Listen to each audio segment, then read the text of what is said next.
Welcome to Crime Cartel, where we'll take you on a fascinating journey through the criminal underworld. Today, we're delving into the meteoric rise of the Italian Mafia in New York City. From the early 20th century to the present day, the Mafia has left an indelible mark on the city's history. With their ruthless tactics and powerful connections, they were able to infiltrate every aspect of life in the Big Apple. From the bustling streets of Little Italy to the highest levels of government, the Mafia's grip on the city was unbreakable. Let's unravel the true origin story of how the Italian Mafia was able to take over New York City. The Italian Mafia, also known as the Cosa Nostra, was able to take over New York City in the early 20th century through a combination of illegal activities, political corruption, and brute force. The Italian Mafia first began to establish a presence in New York City in the late 19th century, as a wave of Italian immigrants arrived in the city in search of a better life.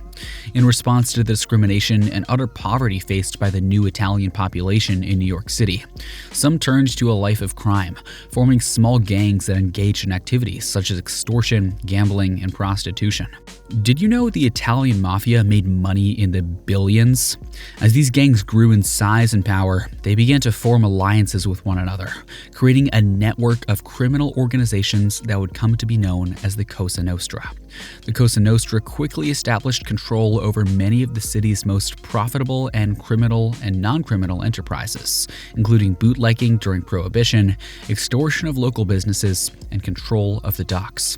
In addition to these illegal activities, the Cosa Nostra also used political corruption to further their goals.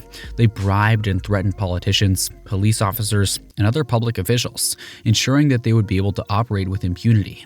They also used their wealth and influence to control the city's labor unions, giving them control over how much of the city's transportation and construction industries. As the Cosa Nostra's power grew, they began to engage in open warfare with other criminal organizations, such as the Irish and Jewish mobs, who also sought to control the city's criminal underworld. These conflicts were often brutal and bloody, with gangsters engaging in shootouts in the streets and bombings of rival businesses. The Cosa Nostra consisted of 5 families in total, which were the Gambinos, also known as the Gambino crime family, the Genovese, the Lucchese, the Colombo, and finally, the Bonanno. More about the Italian Mafia families in a bit. But before that, I'm going to make you an offer you can't refuse. Would you like to join our crime cartel family? It's a deal that you won't get anywhere else. You get the best crime documentaries out there, and in return, all you need to do is like this video and subscribe to our channel. Now let's get back to the bloody streets of the Big Apple.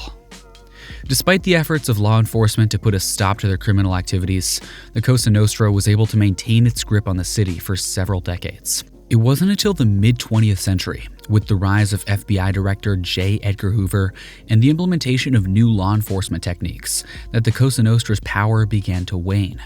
Many of its leaders were arrested and convicted, and the organization's grip on the city's criminal underworld was broken. However, it should be noted that the Italian Mafia's influence in New York City and other parts of the United States is still present today, even though it might not be as powerful as it once was. The organization has adapted to changing times and law enforcement efforts, and has shifted its focus to more subtle criminal activities, such as money laundering, fraud, and drug trafficking. One of the key factors that allowed the Italian Mafia to take over New York City was the lack of a strong law enforcement presence in the city's immigrant communities. Many of the early Italian immigrants were concentrated in poor, overcrowded neighborhoods, such as Little Italy and East Harlem.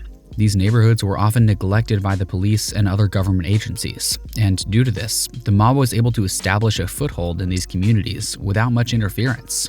The Cosa Nostra's control over the city's labor unions was also a major factor in its rise to power. The organization was able to use its influence over these unions to control the city's transportation and construction industries, which were vital to the city's economy. This provided a steady source of income and gave the organization a great deal of political influence. The Mafia's political influence was also evident in its ability to corrupt public officials. The organization was able to bribe and threaten politicians, police officers, and other public officials to ensure that they were able to operate with impunity.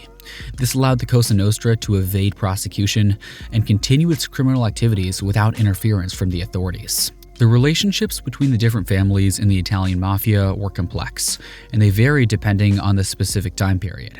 Generally, there's a lot of competition and infighting between the different families, as they all strive to gain power and control over different criminal activities. However, there have also been instances of cooperation and alliances between certain families in order to achieve a common goal. Leolusa Bagarella was known to be the most notorious one in terms of being absolutely ruthless.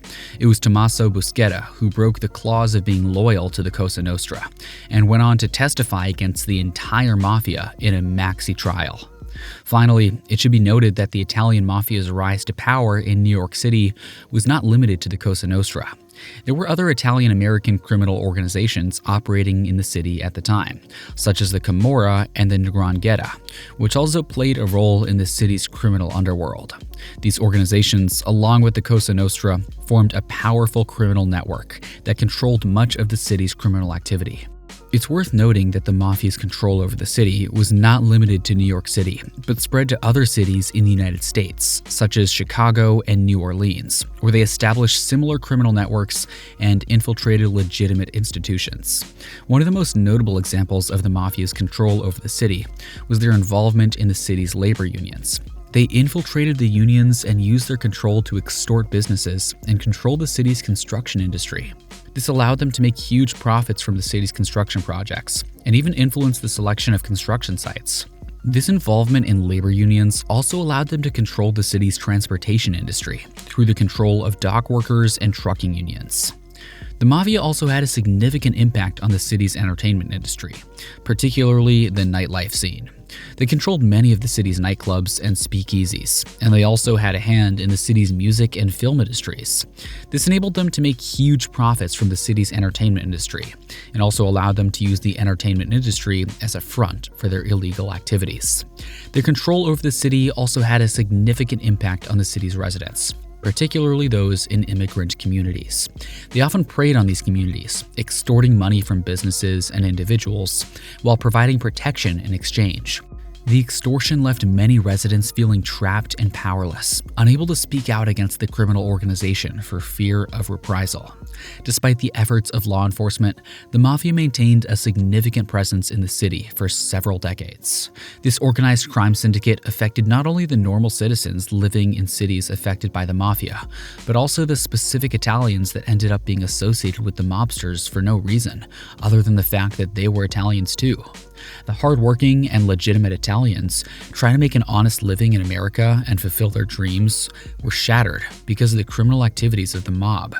Thriving became difficult unless you joined in with the mobsters and conspired to carry out activities that not only threatened their lives in general, but also ushered in a bad name for their community as a whole. However, the increased use of new law enforcement techniques and the RICO Act of 1970 helped to weaken the organization's grip on the city's criminal underworld. Nevertheless, their legacy of corruption and violence continues to be felt in the city and the country. In conclusion, the Italian Mafia was able to take over New York City in the early 20th century through a combination of joining forces with other families and a lack of law enforcement. They established control over many of the city's most profitable criminal and non-criminal enterprises. The mob bribed and threatened politicians and public officials to ensure that they were able to operate with impunity. Do you want to watch the most entertaining crime stories? Then make sure to subscribe to the Crime Cartel in order to join our organization. Your first task is to like this video and subscribe with bell notifications on. If you enjoyed watching this video, then definitely watch our next video about the downfall of the Italian Mafia in New York. See you there.